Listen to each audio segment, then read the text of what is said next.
Hi, this is Vrinda. Over the weekend, I watched The Odyssey by Christopher Nolan.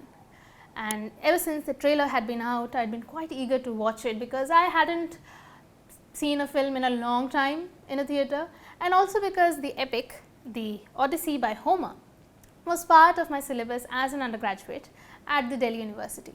So, when news of the film being released soon enough came out, I was quite eagerly waiting for it, and I read and watched a couple of reviews before I went to the theatre, and now I have come back from the screening with reviews of my own.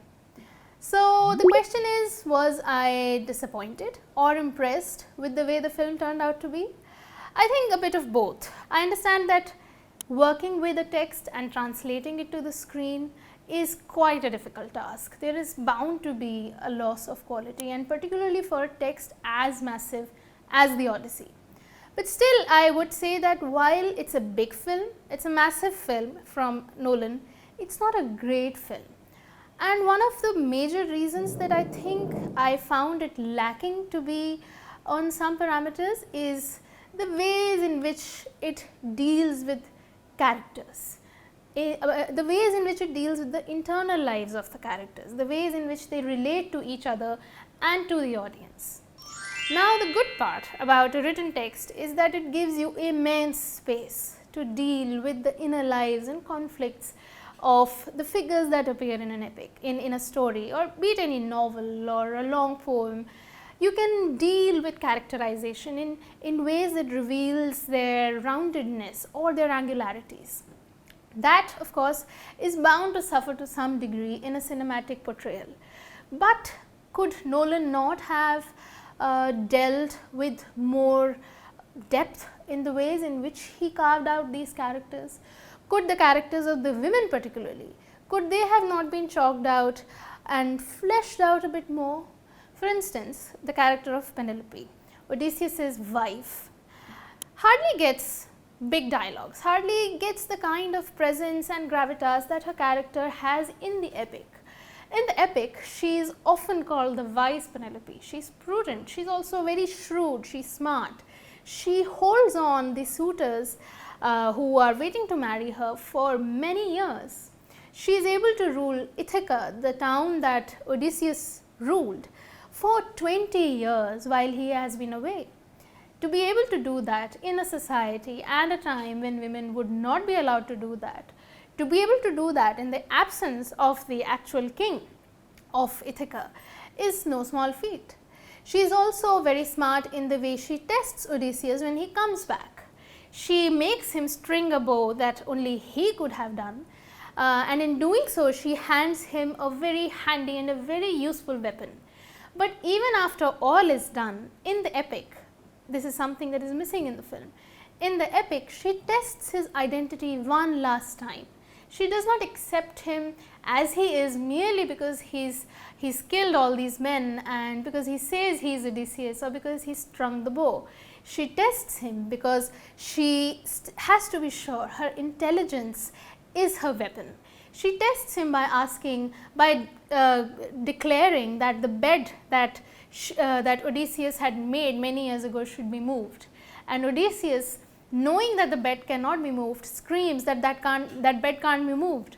And that's how she knows that it's him, because only the two of them knew this fact about the bed, that it could not be moved because it was built out of an olive tree. Similarly, the character of Circe or Calypso are very rounded characters in the epic. These are women who are also, they're part goddesses, part witches, and part human. And they are the ones who are able to delay Odysseus for the longest time. For 10 years he is at war, and for the next 10 years he is struggling at sea trying to get back home. Circe holds him down for 1 year and Calypso holds him down for 7 years. Circe, in the film, Odysseus threatens her and she releases his men from being pigs, and then she tells them the way back home. But in the epic, none of that really works. In the end, she does it out of her own free will. The threats don't work. Another character whose presence I missed acutely was the character of Odysseus's mother. When he goes to hell, to Hades, in the epic, he also meets his mother there and he asks her a lot of questions that she answers. All of that is missing in the film.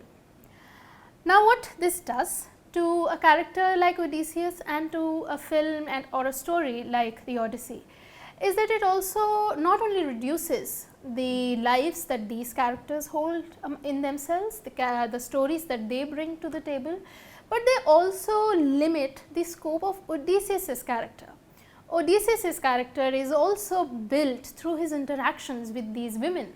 They challenge him, they outwit him. The man who was the smartest of all in the Trojan War is outwitted by women like Circe and Calypso. Penelope, his wife, is the one who tests him in the end. She is the one who makes him go through that final task. And throughout the epic, she is portrayed as his equal, as his intellectual partner. All of that goes missing in the film. And I know that Nolan has a reputation as somebody who's quite fond of lonely, brooding, overthinking male protagonists, be it Oppenheimer or be it the Odyssey.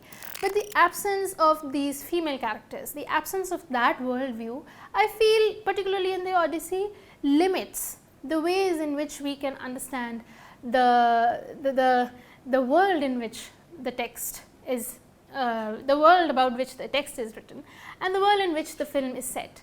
And there are some inherent, there is some inherent bizarreness in having Greek characters talk in an American accent, or Matt Damon screaming "let's go" to his warriors. But I guess a lot of that can be passed off, can be pardoned. But I feel that when somebody has a text as rich as the Odyssey and has those cinematic and creative freedoms as Nolan does, to not be able to bring all of that to the table, to the palate of the audience, is quite disappointing. So maybe in another film, in another adaptation, maybe I'll go back and look at other adaptations of the Odyssey that have come before Nolan's, and maybe Nolan himself will probably improve upon the ways in which he portrays women in his films, the ways in which he deals with the inner lives of his characters.